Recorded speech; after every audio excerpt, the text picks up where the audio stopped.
కుత్క మీద కాలే తొక్కుదా నా కొడకల్లారా.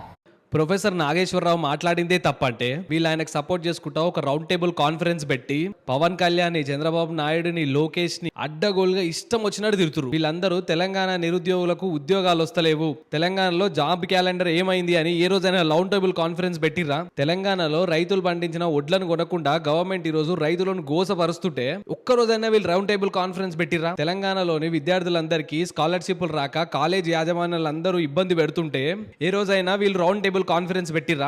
ఈ రోజు ప్రజలకు అవసరం లేని సమస్య గురించి కేవలం పవన్ కళ్యాణ్ బీజేపీకి సపోర్ట్ చేస్తున్న ఉద్దేశంతో ఈ రోజు వీళ్ళందరూ ఒక్కటై 12 సంవత్సరాల కింద ముగిసిపోయిన ఆంధ్ర తెలంగాణ మధ్యలో మళ్ళా చిచ్చు పెట్టడానికి ట్రై చేస్తున్నారు. మనుషుల్ని ఎలా పడితే అలా తిట్టాలని తెలంగాణ సంస్కృతి అని చెప్పిందా? తెలంగాణ సంస్కృతి అవతలోని గౌరవించమని నేర్పింది. వీళ్ళందరూ ఈ రోజు నోటికి వచ్చినట్టు తిట్టుకుంటా ఈ రోజు తెలంగాణ సమాజం గురించి మాట్లాడుతారు. అందుకే ఈ లెఫ్ట్ భావజాలం అనేది సమాజానికి హానికరం. వీళ్ళు ఏ రోజైనా తెలంగాణ నిరుద్యోగుల గురించి, రైతుల గురించి, స్టూడెంట్స్ కోసం రౌండ్ టేబుల్ కాన్ఫరెన్స్ పెట్టుంటే ఒకసారి కామెంట్ చేసి చెప్పండి.